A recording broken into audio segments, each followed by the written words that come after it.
Hello, my dear students. You are welcome in RK Institute. I am Dr. RK Saini, and today I am going to discuss mock test number 7, जो कि particularly आपकी NEET examination 23 के लिए तैयार किए गए हैं। उसके मॉक टेस्ट नंबर 7 को मैं डिस्कस कर रहा हूं।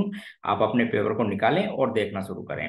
आइए आप क्वेश्चन नंबर फर्स्ट पर देखते हैं। देखो क्या क्वेश्चन है। देखिए क्वेश्चन नंबर फर्स्ट, एक ग्राफ बना हुआ है, पोटेंशियल ग्राफ है, पोटेंशियल एनर्जी के बीच में प्रोग्रेस ऑफ रिएक्शन। क्वेश्चन पूछा है कि इसके अंदर ये बताना है कि एंथैल्पी ऑफ द रिएक्शन। आप ध्यान रखो, देखो जैसे अपन की प्रोग्रेस ऑफ रिएक्शन है तो एंथैल्पी ऑफ रिएक्शन है रिएक्टेंट और प्रोडक्ट। देखो ये तो जैसे आपके पास में हो गया था रिएक्टेंट और ये हो गया प्रोडक्ट, इनके बीच में जो एनर्जी डिफरेंस होता है उसे कहते हैं एंथैल्पी ऑफ रिएक्शन। तो इस बात को देखो आप, यानी ये एंथैल्पी ऑफ रिएक्शन है। यहाँ पर जो भी लिखा हुआ है, ये साइन लिखा हुआ है आपके पास, ध्यान से देखो एक्स, तो इसका आंसर फर्स्ट आंसर है एक्स। फिर लिखा है the reaction of first order complete होती है 90% कितने में, 90 मिनट में। It it is complete 50% approximately. अब आप फर्स्ट ऑर्डर की रिएक्शन के लिए देखो एक बार ध्यान से, 90% है तो आपके पास में फर्स्ट ऑर्डर की काइनेटिक्स है K T equals to L N A naught upon A T. दो इक्वेशन बना लिया करो कि 90% के लिए कितना टाइम ले रही है साहब, ये 90 मिनट, यहाँ पर मिनट लिख दो 90 equals to L N. 90% complete होने का मतलब जैसे इनिशियल उसकी 100 मान लेंगे, 90 कंप्लीट हो जाएगी तो 10 बचेगी। इसका मतलब ये क्या चीज हो गई, L N two, L N 10। और एल एन 10 का मतलब होता है साहब 2.303, क्योंकि बेस लगाओगे तो 2.303 से मल्टीप्लाई करोगे, लॉग 10 स्पष्ट हो जाता 1। एक इक्वेशन तो ये। अब इसी तरह दूसरी बनाओ। ये टी आपसे पूछा है, ठीक है, कितने के लिए पूछा है, 50% के लिए, यानी इनिशियल थी ये और 50% कंप्लीट हो गई तो सब बची 50, तो ये हो गया L N two. L N two की वैल्यू होती है 2.303 इंटू लॉग 2। लॉग 2 की वैल्यू को रफली कितना लिख लिया करो, 0.3। ये दो इक्वेशन हो गई साहब आपके पास में। इक्वेशन 1 को डिवाइड कर दो 2 से, तो 90 अपॉन ये टी आ जाएगा, और ऊपर वैल्यू कितनी है 2.303 और नीचे कितनी है 2.303 इंटू log 2 की वैल्यू 0.3, ये कैंसिल। अब आप क्या करेंगे, इस 0.3 को मल्टीप्लाई कर दो कितने से, 90 से, तो टी इक्वल टू आ जाएगा 27। लो साहब इतना सा क्वेश्चन था, तो आपको लगेंगे इसके अंदर नियरली 27 मिनट्स अप्रोक्सीमेटली। 20 अगला क्वेश्चन नेक्स्ट है, 0.28 gram of gas occupied 224 ml volume STP पर। तो बताओ गैस वुड नॉट बी, ठीक है, इसका मतलब है आप गैस का मोलर मास निकाल लो। आपको पता है एसटीपी पर एक मोल का जो मास है, एक मोल का जो वॉल्यूम होता है वो कितना होता है 22.4 लीटर और 22400 ml। तो यहीं से मैं कर देता हूँ कैलकुलेशन, देखो मोलर मास फाइंड करने के लिए। तो इसमें लिखा हुआ जो लिख बता रहा हूँ आपको कि 224 ml गैस, उसका वैल्यू मास कितना है 0.28 ग्राम। एक का कितना हो जाता है, बोले इतना, और एक मोल का मतलब 22400 ml का मास हो जाता साहब आपके पास में कितना, 28 ग्राम। यानी उस गैस का मोलर मास आना चाहिए 28 ग्राम। तो N2 का भी 28 है, CO का भी 28 है, और ये जो इथाइलिन है इसका भी 28 है, इसका नहीं है। तो इसने पूछा कौन सी गैस नहीं होगी, तो आंसर डी देना आप। ये सब तो हैं, ये तो पॉसिबल है, लेकिन क्या नहीं होगी, N2O4 नहीं हो सकती, क्योंकि उसका मोलर मास 28 ग्राम पर मोल नहीं आता। क्वेश्चन नंबर आपको समझा रहा हूं, देखो क्वेश्चन नंबर 4 बढ़िया क्वेश्चन है, गैसेस स्टेट से लिया हुआ है। आपने देखा होगा कि ये जो मैं पेपर बनाता हूं इसमें मैं कोशिश करता हूं कि फिजिकल, ऑर्गेनिक और इनऑर्गेनिक के हर चैप्टर से कम एक क्वेश्चन जरूर डाला जाए। जैसे ये मोल का क्वेश्चन हो गया, ठीक है, अब ये क्वेश्चन ये काइनेटिक्स का हो गया था, ये आपके पास में ये भी काइनेटिक्स का क्वेश्चन था। ये क्वेश्चन नंबर जो 4 है ये गैसियस स्टेट यानी स्टेट ऑफ मैटर का क्वेश्चन है। देखो क्वेश्चन क्या है, at what temperature total kinetic energy, total kinetic energy of 0.3 mole of neon is same total kinetic energy of 0.4 mole of argon at 400 kelvin. अब आपको पता है कि जो टोटल काइनेटिक एनर्जी होती है वो होती है साहब 3/2 nRT। ये बराबर करनी है तो मोल, अच्छा जब बराबर करोगे तो ये सब तो कैंसिल हो जाएंगे। तो इसके कितने मोल थे साहब नियोन के, ये कहता है 0.3, किस टेम्परेचर पर, किसके इक्वल हो जाएगी, इसके 0.4, और इसका टेम्परेचर कितना दे रखा है आपको 400। लो साहब ये आपके पास में इसका टेम्परेचर आ गया, तो 0.4 इंटू 400 डिवाइड कितने से कर दो, 0.3 से, तो इसका 75% निकाल लो आप इसके पास में। तो इसको मल्टीप्लाई करेंगे तो 1.33 से मल्टीप्लाई कर लेना, तो आंसर आ जाएगा ये 533 केल्विन। ये लो साहब आंसर। आगे लिख रखा है क्वेश्चन नंबर 5, देखो इधर क्वेश्चन 5 में क्वेश्चन पूछा है आपसे, हाँ, calculate degree of dissociation of acetic acid. अब देखो एक बार ध्यान से, आपको क्या है लिमिटिंग मोलर कंडक्टेंस दे रखे हैं NaCl, HCl और सोडियम एसिटेट की, समझना। एक तो दे रखे NaCl की, एक दे रखी है HCl की, और एक किसकी दे रखी है सोडियम एसीटेट की। क्या दे रखी है? Limiting molar conductance. तो आप क्या करोगे, लिमिटिंग मोलर कंडक्टेंस इन दोनों को तो ऐड कर लेना वैल्यू को, और इसे सबस्ट्रेट कर लेना, जिससे आपके पास में लिमिटिंग मोलर कंडक्टेंस आ जाएगी किसकी? एसिटिक एसिड की। अच्छा, आपको किसी कंसंट्रेशन पर, यहाँ पर थोड़ी सी मिसप्रिंट है, ये 0.01 m सॉल्यूशन है, आपको बता दूं इस कंसंट्रेशन पर इस सॉल्यूशन की जो कंडक्टेंस दे रखी है आपको, मोलर कंडक्टेंस एसिटिक एसिड की, वो दे रखी है इस सॉल्यूशन पर मोलर कंडक्टेंस दे रखी है 156.2। अब आपको पता है कि एल्फा किसी कंसंट्रेशन पर 156.2 अपॉन लिमिटिंग मोलर कंडक्टेंस जो यहां से आएगी आपके पास में, इसके रेशो को कहते हैं, क्योंकि यहाँ पर 100% डिसोसिएट होता है। तो ये वैल्यू आप फाइंड करना, ये करीब 390 के आसपास आती है, डिवाइड कर लेना, तो ये आपके पास में 40% यानी 0.4 आ जाएगा। समझ गए इतना? क्वेश्चन नंबर नेक्स्ट 6 देखो, क्वेश्चन 6 को डिस्कस कर रहा हूँ। बॉइलिंग पॉइंट दे रखा है आपको बेंजीन का, ठीक है। 1.8 ग्राम नॉन वोलेटाइल सॉल्यूट डिजोल्व कर दिया 90 ग्राम किसके अंदर? बेंजीन में, जिससे बॉइलिंग पॉइंट रेज हो गया इतना, यानी आपको एलिवेशन ऑफ बॉइलिंग पॉइंट मिल गया। कैलकुलेट मोलर मास करना है, के भी दे रखा है बेंजीन का, आपको सिंपल फॉर्मूला लगा दीजिए आप। एलिवेशन ऑफ बॉइलिंग पॉइंट में देखो लगा देता हूं, समझना बिल्कुल simple. Elevation of boiling point यहां से पता लग गया आपको, क्योंकि इसका बॉइलिंग पॉइंट कितना दे रखा था? 354, और इसका कितना दे रखा प्योर सॉल्वेंट का?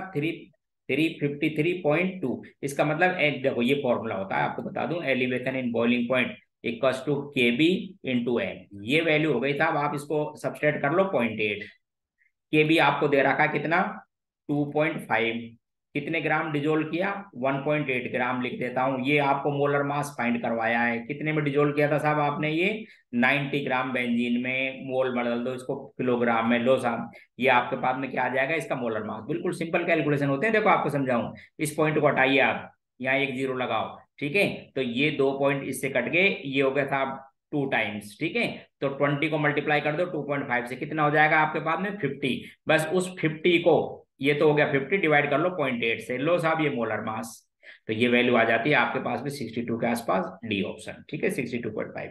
क्वेश्चन नंबर 7 को डिस्कस कर रहा हूं, देखो क्वेश्चन नंबर 7 सॉलिड स्टेट से लिया गया, ये सॉल्यूशन से क्वेश्चन था, आपको बता रहा था ना मैं, कोशिश ये की गई है हर चैप्टर से क्वेश्चन आए। तो एक CCP लेटिस बना हुआ है X एंड Y से, तो X एटम तो कहां पर है बोलो? X एटम तो कॉर्नर पे, बोलो साहब इतना कंट्रीब्यूशन होता है, इसलिए X तो हो गया 1।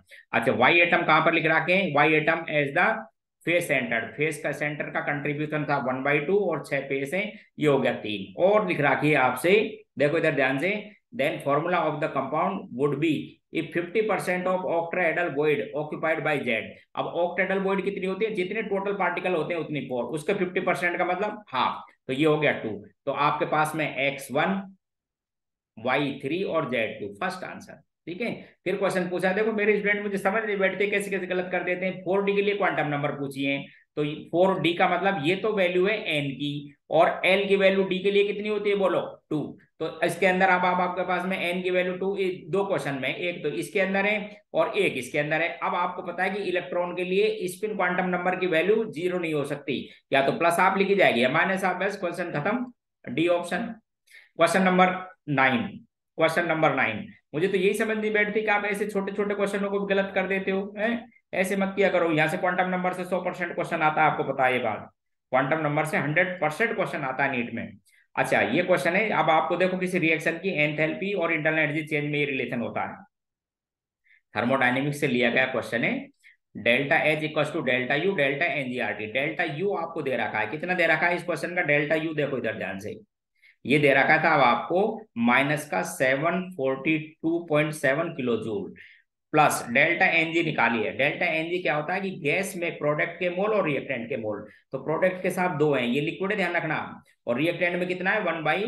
3/2 का मतलब 1.5, तो डेल्टा एनजी हो गया 0.5। आर की वैल्यू लिखो, जूल में लिखना 8.314, ये जूल में, इसको किलो जूल में कन्वर्ट कर लो क्योंकि ये वैल्यू किलो जूल में। और टेम्परेचर कितना दे रखा है? 298, कितना लिखा हुआ है? 298। लो साहब इसको सोल्व कर लेते हैं, तो आपके पास में ये जो वैल्यू है, ये प्लस साइन के साथ है, थोड़ी सी इसमें से कम हो जाएगी, सोल्व करके देख लेना, इसलिए ऑप्शन बी। क्वेश्चन नंबर 10, ये लिखा हुआ है इलेक्ट्रिकल रेजिस्टेंस। ये क्वेश्चन बढ़िया क्वेश्चन है, आपकी बुक से लिया गया है, आपको बता देता हूँ। सोल्व जो बुक होती है ना एनसीईआरटी में, आपके पास में जो अंदर इन टेक्स्ट में क्वेश्चन दिए गए हैं, वहां से लिया गया है, आधा क्वेश्चन ही हालांकि मैंने लिया है, उसमें तो कई कैलकुलेशन थी। देखो इधर, electrical resistance of A column, वो दे रहा है कि आपको 0.5 मोलरिटी का सॉल्यूशन है, एनीवे जो फिल कर रखा है। 1 डायमीटर उसका रेडियस है, डायमीटर दे रखा 1 सेंटीमीटर, लेंथ दे रखी है कॉलम की 50 सेंटीमीटर, और रेजिस्टेंस दे रखी है 1000 ओम। कैलकुलेट करनी है कंडक्टिविटी। कंडक्टिविटी का फॉर्मूला है साहब आपके पास में, conductivity equals to conductance into cell constant. Cell constant होता है ये, तो कंडक्टेंस होती है 1/रेजिस्टेंस। लो साहब ये तो दे रखी है आपको कंडक्टेंस। लेंथ कितनी दे रखी है उस कॉलम की, 50 सेंटीमीटर। लो साहब 50 सेंटीमीटर। और एरिया क्या चीज है, πr²। पाई की वैल्यू 3.14, और आर दे रखा है आपको 0.5, उसका करो स्क्वायर, क्योंकि डायमीटर है ध्यान रखना ये, इसलिए उसकी रेडियस।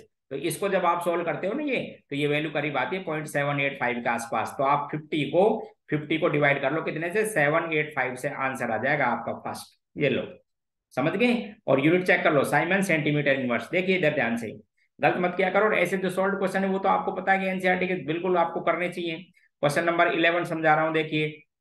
कोलाइडल सॉल्यूशन से या सरफेस केमिस्ट्री से लिए गए ये दोनों छोटे छोटे क्वेश्चन है। Fog is the example of, क्या होता है फॉग में, liquid disperse phase in gas. यानी डीपी तो क्या चीज है, लिक्विड, और डीएम क्या चीज है, गैस। पहला ही आंसर। इसी तरह से टिल्डन इफेक्ट का क्या रीजन है, स्कैटरिंग। स्कैटरिंग ऑफ लाइट, जो लाइट पार्टिकल है डीपी पार्टिकल से जो बॉम्बार्डमेंट होता रहता है तो उसको स्कैटर्ड कर देते हैं, इसलिए उसका पाथ इल्यूमिनेट हो जाता है, बस उसी को कहते हैं टिल्डन इफेक्ट। ठीक है, नेक्स्ट क्वेश्चन। एक रिएक्शन दे रखी है केमिकल इक्विलिब्रियम से, बताना है आपको कि इस रिएक्शन की डायरेक्शन क्या होगी। देखो इधर आप समझिए इसको, 2a + b गिव्स 3c। ठीक है, इसका केसी दे रखा है आपको 49। अब आप क्या करना, रिएक्शन का रिएक्शन क्वोशिएंट निकाल लिया करो। निकालने का तरीका वही है जैसे इक्विलिब्रियम कांस्टेंट निकालते हो, बस उसको आप कभी भी फाइंड कर सकते हो। ठीक है, ये इसका इक्विलिब्रियम कांस्टेंट निकाल लिया, रिएक्शन क्वोशिएंट ये मैंने दे रखा है। अब देखो इधर कंसंट्रेशन निकालेंगे, सी के कितने मोल थे, सी के आप पढ़ के देखें इसको, कितने, सी के कितने मोल से 3, वॉल्यूम कितना है 3 लीटर, तो कंसंट्रेशन कितनी हो गई 1, 1 का करो क्यूब, 1 ही रहा। ठीक है, इसी तरह से ए के कितने मोल से साहब आपके पास में 2, कंसंट्रेशन कितनी है, वॉल्यूम कितना है 3, तो 2/3 कंसंट्रेशन, इसका करना पड़ेगा क्यूब। और बी का कितना मोल से आपके पास में 1, वॉल्यूम कितना है 3 लीटर, ये इसकी हो गई। तो ये जब आप ये वैल्यू यहाँ पर रख के सॉल्व करेंगे तो ये क्यू की वैल्यू कम आती है किससे, इस केसी से 49, और कम आती है तो रिएक्शन फॉरवर्ड डायरेक्शन में चली जाती है। तो आप क्या करेंगे, reaction proceed in forward direction, ऐसे निकाला करो क्यू। क्वेश्चन नंबर 14 देखो एक बार ध्यान से, बढ़िया क्वेश्चन है आयनिक इक्विलिब्रियम से। हर चैप्टर से क्वेश्चन लिए गए हैं, खास बात नोटिस करते जाएं आप। ठीक है, इसलिए आपको हर चैप्टर की नॉलेज होनी चाहिए, ऐसा नहीं साहब वो चैप्टर हमने छोड़ दिया नीचे, ऐसा नहीं। देखो क्वेश्चन दे रखा है, पीएच कैलकुलेट करनी है आपको, सॉल्यूशन है मैग्नीशियम हाइड्रोक्साइड का, केएसपी दे रखा 4 × 10⁻12। अब समझो आप, ये जो मैग्नीशियम हाइड्रोक्साइड है, पहली लाइन, जब अपने सेचुरेटेड सॉल्यूशन में इसकी बात करोगे तो मैग्नीशियम +2 आएंगे OH आयन, इसकी कंसंट्रेशन है तो इसकी कंसंट्रेशन क्या लिखनी पड़ेगी 2s। फॉर्मूला है KSP = 4s³, ये KSP की वैल्यू लिखो, 4 × 10⁻12, तो 4 से 4 कैंसिल करो, इसलिए s आ जाएगा 10⁻4। और OH आयन की कंसंट्रेशन की बात करूंगा, OH आयन की, तो वो क्या है 2s है, इसलिए 2 × 10⁻4, इसका लो आप माइनस लॉग, तो माइनस लॉग लोगे तो ये क्या आ जाएगी POH, और minus log of OH ion की कंसंट्रेशन वो आ गई यहाँ पर इतनी, और ये POH आएगी साहब आपके पास में 4 में से log 2 की वैल्यू कम कर देना, यानी log 2 की वैल्यू 0.3, तो ये 3.7 आ गई। क्या चीज आ गई है, ये POH। पीएच पूछूंगा तो इसको 14 में से आप सब्सट्रैक्ट कर देंगे, इसलिए आंसर सी 10.3। क्लियर, इसको थोड़ा ध्यान रखना आप। ठीक है, तो आंसर आ जाएगा 10.3। Calculate magnesium weight of magnesium carbonate which react with 50 ml of 0.1 m solution of H2SO4। Law of equivalence लगा दिया करो, सबसे बढ़िया। लॉ ऑफ इक्विवेलेंस मोल से लिया गया क्वेश्चन है, रिडॉक्स में भी है ये, और लॉ ऑफ इक्विवेलेंस लगाइए कि ग्राम इक्विवेलेंट आपको पता है बराबर बराबर पार्टिसिपेट करते हैं, दोनों के ग्राम इक्विवेलेंट लिख देता हूं, आप अपने आप आंसर आ जाएगा वेट। देखो इधर, तो सुनो क्वेश्चन नंबर आप 15 को सुनिए, पूछा है मैग्नीशियम कार्बोनेट का कितना वेट चाहिए जो H2SO4 से इतनी रिएक्शन कर ले। लो साहब कुछ नहीं करना है, लिखेंगे आप gram equivalent of magnesium carbonate equals to gram equivalent of H2SO4। H2SO4 का वॉल्यूम दे रखा है तो ग्राम इक्विवेलेंट होता है NV/1000, और इसका वेट पूछा है तो इसका वेट अपॉन इसका इक्विवेलेंट वेट। ठीक है, वेट पूछा है, इक्विवेलेंट वेट मैग्नीशियम कार्बोनेट का, मैग्नीशियम का तो 12 है, इसका 30, तो ये हो गया 42। इक्विवेलेंट वेट कितना हो गया 42, या फिर टोटल निकाल ले करो, एक्स फैक्टर 2 है, नॉर्मल इसकी कंसंट्रेशन कितनी दे रखी है H2SO4 की 0.1, एक्सपेक्टर कितना है 2, कितना वॉल्यूम है 50 ml, डिवाइड कर लो 1000 से। देखो कैलकुलेशन ऐसी है जो बहुत सिंपल बताता हूँ आपको। देखो इधर इधर पॉइंट हटाओ, ये हो गया। तो 100 को यहाँ से 100 कैंसिल करो, बस 42 को डिवाइड कर लो कितने से 100 से, आंसर आ जाएगा। तो आंसर हो गया 4.42 ग्राम। बिल्कुल सिंपल, आपको आना चाहिए फॉर्मूला। अगला क्वेश्चन नंबर 16, ठीक है, कहां से लिया गया आप देखो एक बार। Percentage of sulphur in organic compound whose weight दे रखा है इतना प्रोड्यूस, ठीक है। तो ये लिया गया है quantitative analysis of organic compound 11th class की ऑर्गेनिक, जो लास्ट में लिखे हुए ना क्वांटिटेटिव और क्वालिटेटिव एनालिसिस ऑफ एलिमेंट, वहां से क्वेश्चन लिया गया। देखो इधर आप क्वेश्चन में करना कुछ नहीं है। ये बैरियम सल्फेट, ठीक है, इस बैरियम सल्फेट का मास निकाल लो। इसका मास आता है मोलर मास 233। इसमें सल्फर कितनी है बोलो 32 ग्राम। इतने में ये एक में इतनी, और क्वेश्चन में कितना है आपके पास में 0.233, इतने ग्राम आपके पास में ऑर्गेनिक कंपाउंड है। तो ये सल्फर ये कहां से मिली मैं आपसे पूछूं, बोले साहब ये मिली 0.32 ग्राम से, एक से इतनी 100 से इतनी। लो साहब ये आंसर आ गया परसेंटेज ऑफ सल्फर। कुछ नहीं करना पड़ता है किताब। इसके एक मोलिकुलर मास में, एक मोल में सल्फर है, एक मोल का मास इतना, इतने सल्फर, तो इतनी सल्फर हो गई 0.33 में हो गई इतनी सल्फर। मैं पूछूं ये आई कहां से, बोले ऑर्गेनिक कंपाउंड के 0.32 ग्राम से आई, एक से आती इतनी 100 से। ये परसेंटेज सोल्व कर लेना, 10% आंसर, ठीक है। Mixture of benzene and chloroform separated by, अब समझना सब्लिमेशन जब काम में लिया जाता है जब वोलेटाइल स्पीसीज हो तो दोनों एक जैसी है। सेपरेटिंग फनल जब लिया जाता है जो इमिसिबल हो, दोनों मिसिबल है, ऑर्गेनिक कंपाउंड मिसिबल। क्रिस्टलाइजेशन जब लिया जाता है जब एक के क्रिस्टल बन जाते हो दूसरे के नहीं, वो ऐसा भी नहीं। डिस्टिलेशन कब लेते हैं, जब बॉइलिंग पॉइंट में सफिशिएंट डिफरेंस हो, वो है इसलिए डिस्टिलेशन कर दो इसका। Question number 8, Liebig method is used for the estimation, ये भी वहीं से लिया गया है ऑर्गेनिक कंपाउंडों के एस्टिमेशन से। तो लेबिंग मेथड याद रखना, कार्बन और हाइड्रोजन के लिए काम लिया जाता है। कार्बन तो आपको पता है कॉपर ऑक्साइड से रिएक्शन करके CO2 में बदल जाती है, H2O है जो कॉपर ऑक्साइड से रिएक्शन करके वाटर में बदल जाता है, तो वहां से काम लिया जाता है ये, ठीक है, लेबिंग मेथड। क्वेश्चन नंबर 19 को बता रहा हूं, देखो इनके याद रखने। मेटलर्जी से क्वेश्चन है इनऑर्गेनिक केमिस्ट्री का, which is not an ore of iron. तो मैग्नेटाइट आपको पता है, मैग्नेटाइट और हेमेटाइट आप जानते हो ना, तो ये किसके और होते हैं आपको पता है, ये आयरन के। सिडेराइट का फॉर्मूला फेरस कार्बोनेट को कहते हैं, ये भी है। लिमोनाइट भी आपको पता है Fe2O3.3H2O को कहते हैं। ये जो लिख रखा है कैलेमाइन, ये आपको बता दूं जिंक कार्बोनेट है जो कि आयरन का और नहीं है, यही आंसर है, ठीक है, ये आनी चाहिए। देखो बढ़िया रिएक्शन, NBH की रिएक्शन इस पे, तो ये करता है एलाइलिक सब्स्टिट्यूशन। ये एलाइलिक कार्बन इधर से भी काउंट करो, इधर से एलाइलिक सब्स्टिट्यूशन, इसलिए option first important reaction. Question number 21 दिखा रहा हूं आपको, देखिए 2 ब्यूटेनॉन, ठीक है, ब्यूटेनॉन 2 लिखो चाहे मत लिखो, क्योंकि ब्यूटेनॉन हमेशा 2 पे ही आता है और कोई बनता नहीं, फिर भी लिख दिया तो कोई नहीं, ठीक है। ये सब आपके पास में है ब्यूटेनॉन। इसकी रिएक्शन कराई किससे, आयोडीन और NaOH से। बहुत इंपॉर्टेंट रिएक्शन, शायद मेरे ख्याल से मैं भी इसको हर क्वेश्चन में डाल रहा हूँ और आपको भी ध्यान रखना चाहिए। हेलोफॉर्म रिएक्शन, तो एक कार्बन को तो कन्वर्ट कर दो हेलोफॉर्म में, आयोडोफॉर्म बनाइए, रिमेनिंग कार्बन को एसिड बना दिया करो। 3 कार्बन का क्या बनेगा, एसिड। लेकिन आपको पता है बेसिक मीडियम है इसलिए एसिड नहीं होकर सोडियम सॉल्ट बनेगा। ये आपके पास प्रोडक्ट, ये येलो प्रेसिपिटेट या येलो कंपाउंड तो किसका हो गया, ये आयोडोफॉर्म का एड, ये भी है। अब पढ़ लेते हैं, देख करेक्ट पढ़ना है आपको। When compound A treated with silver then it gives acetylene, बिल्कुल सही है। सिल्वर से साथ रिएक्शन करोगे 2 मोल लेंगे, क्या बन जाएगी, एसिटिलीन, सही बात है साहब। ये लो बेलियलाइन।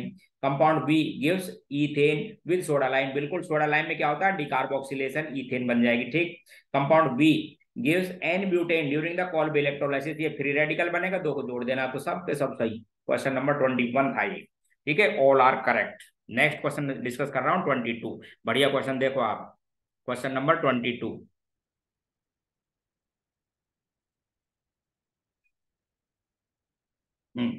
क्वेश्चन 22 देखिए,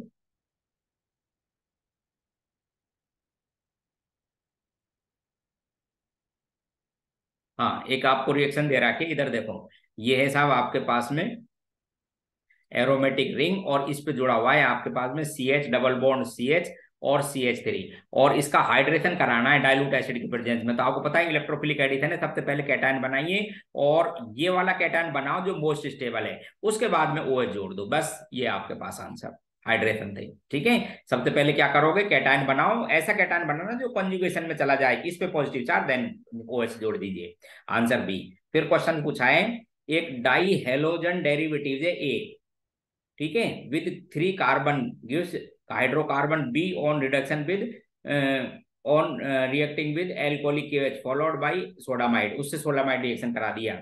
it gives white precipitate with Tollens reagent. अब आप यहीं से पहचानो, इसका मतलब है कि उस हाइड्रोकार्बन में 3 कार्बन का था, उस हाइड्रोकार्बन में टर्मिनल एल्काइन जरूर है।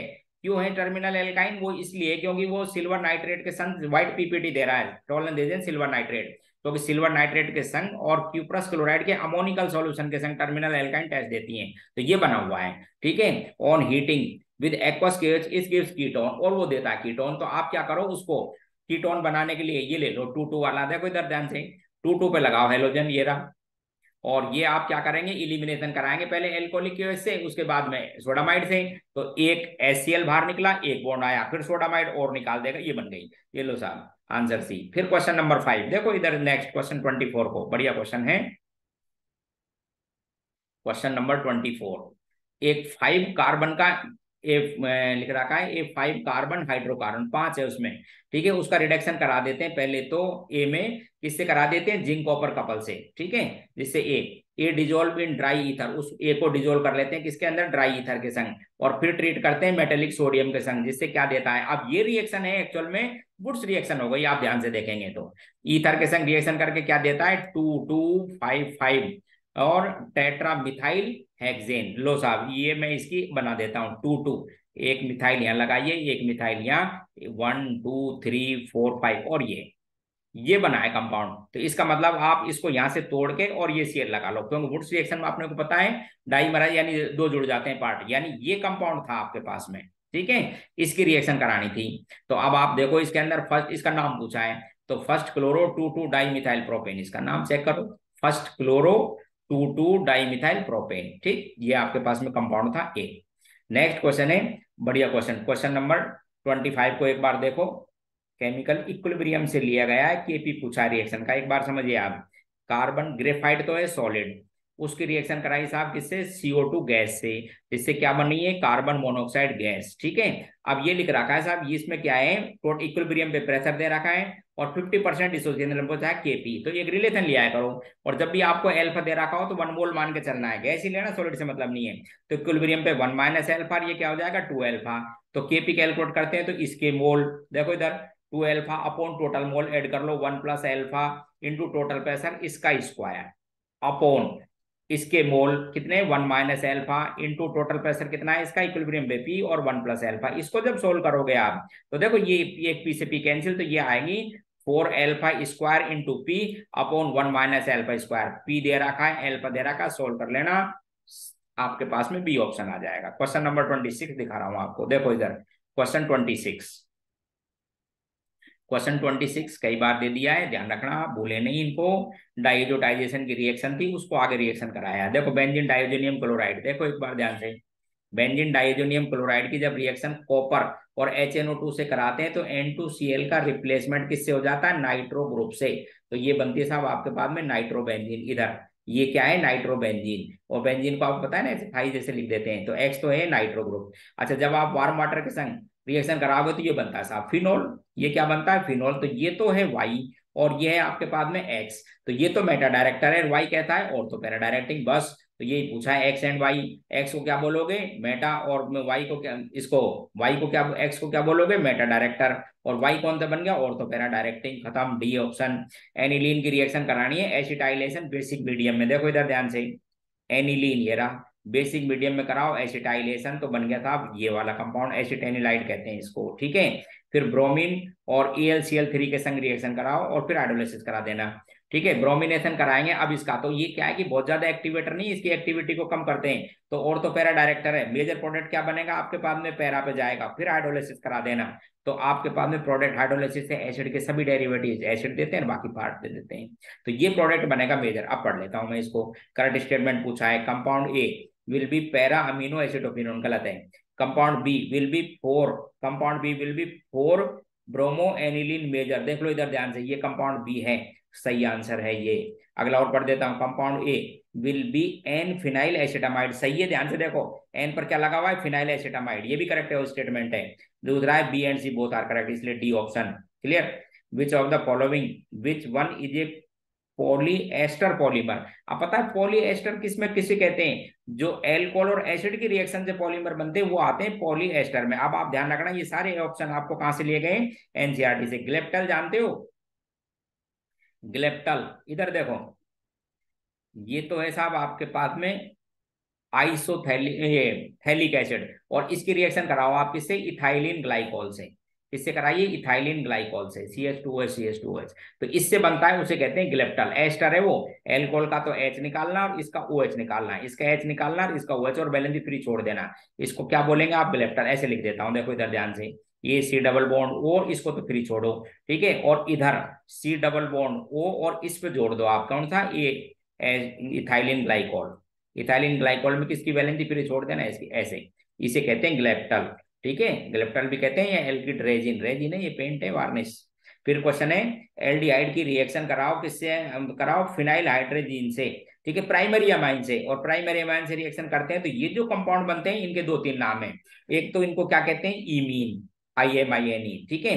दूसरा क्या कहते हैं? Schiff's base. और एक नाम और है इनका, अनिल। इनको अनिल भी कहते हैं, इसलिए आंसर है इसका सिप्स बेस। अब ध्यान रखना एक सिप रिएजेंट भी लिखा हुआ है कंफ्यूज करने के लिए। सिप रिएजेंट एक्चुअल में एल्डिहाइड और कीटोन को डिफरेंशिएट करने में काम लिया जाता है, वो पिंक कलर देता है एल्डिहाइड के संग, और सिप्स बेस इसका नाम है इमीन का। क्वेश्चन नंबर था ये 29। क्वेश्चन नेक्स्ट डिस्कस कर रहा हूँ 30 को। देखो एक बार ध्यान से, क्वेश्चन 30।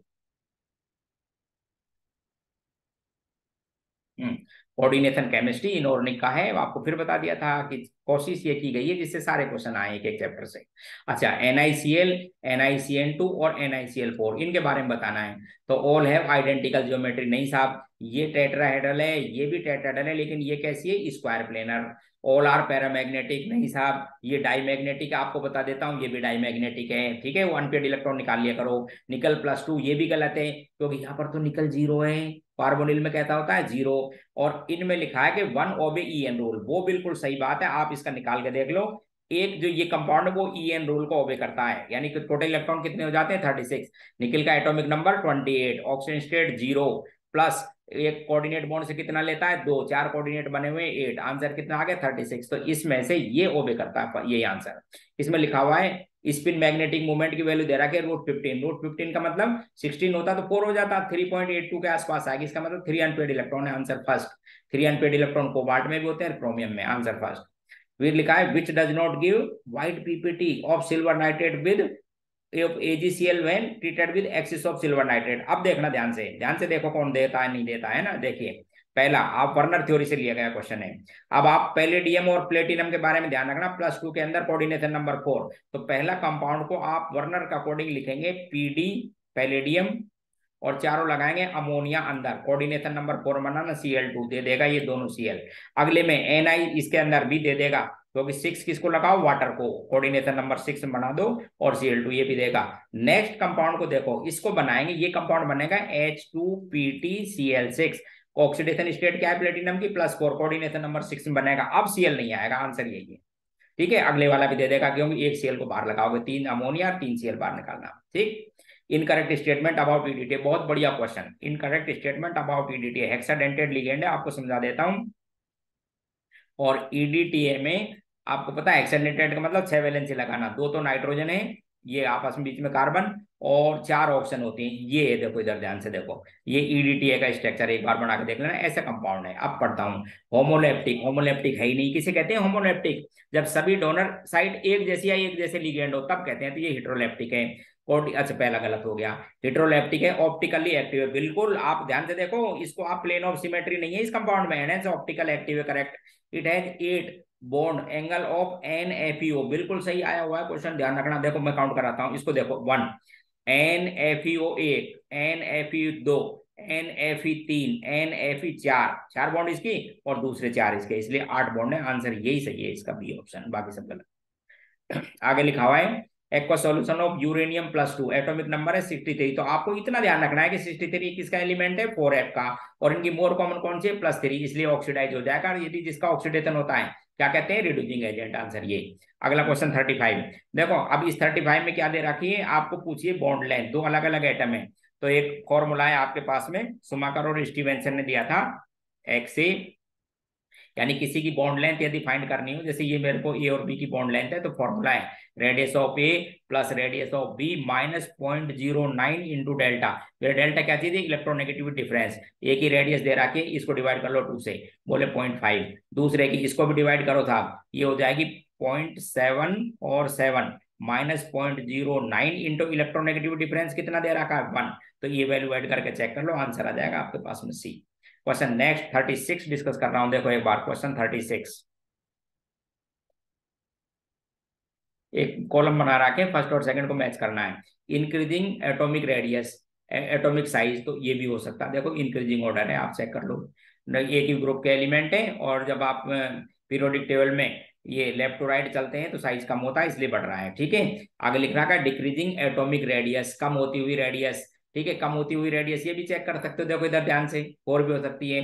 इंक्रीजिंग इलेक्ट्रोनेगेटिविटी, फर्स्ट देखो इंक्रीजिंग इलेक्ट्रोनेगेटिविटी, और डिक्रीजिंग इफेक्टिव न्यूक्लियर चार्ज। आपको पता है ना कि जब लेफ्ट टू राइट जाते हैं तो ईएनसी बढ़ता है, और उल्टा जाएंगे तो कम होता रहता है, ये रहा, समझ गए, इसलिए फर्स्ट ऑप्शन। आगे पूछा है स्क्वायर प्लेनर कॉम्प्लेक्स में हाइब्रिडाइजेशन, तो स्क्वायर प्लेनर में ध्यान रखना आप, स्क्वायर प्लेनर में हाइब्रिडाइजेशन स्टेट क्या रहती है? उसके अंदर sp3d, और d में particularly dx square minus Y square. तो d तो ये फिक्स है, उसके जैसे ही xy ले लो, और s नॉन डायरेक्शनल है।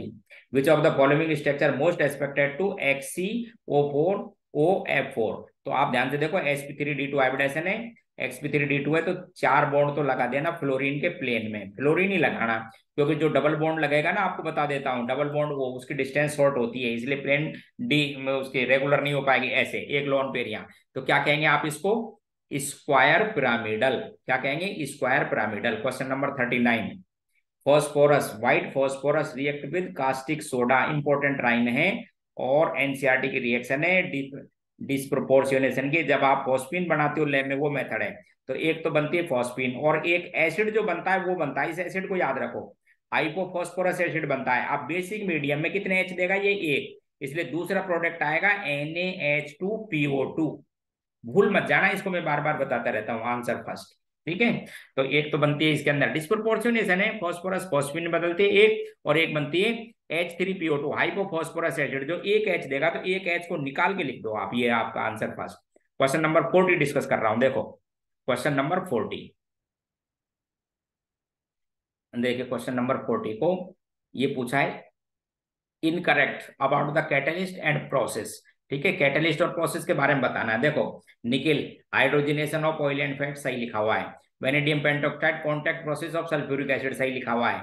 Molybdenum Haber process of ammonia, यही गलत है, आप ध्यान रखना, मोलिब्डेनम एक कैटलिस्ट नहीं है। कैटलिस्ट तो क्या है? उसके अंदर आयरन या उसका ऑक्साइड, मोलिब्डेनम तो प्रोमेटर है। ये है CuCl2 Deacon process of chlorine, बढ़िया, पी ब्लॉक में चेक कर लेना, आपकी बुक में दे रखा है।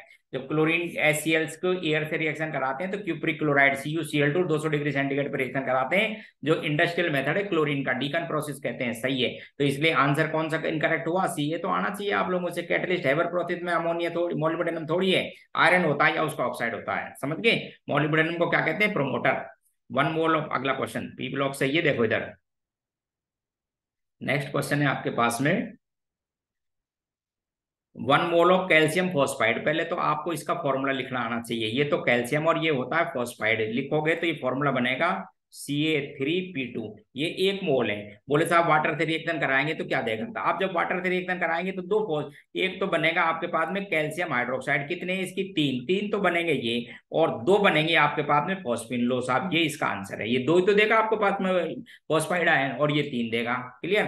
तो इसमें 2 मोल ऑफ फॉस्फिन बनेगी। क्वेश्चन नेक्स्ट, क्वेश्चन 42 में बॉन्ड एंगल पूछा है, देखो इसके बीच में है ना। अब आप हाइब्रिडाइजेशन चेक कर लिया करो, और किसी सीरीज में डाउन द ग्रुप जाते हैं तो बॉन्ड एंगल कम होता रहता है, क्योंकि सेंट्रल एटम की इलेक्ट्रोनेगेटिविटी कम होती है।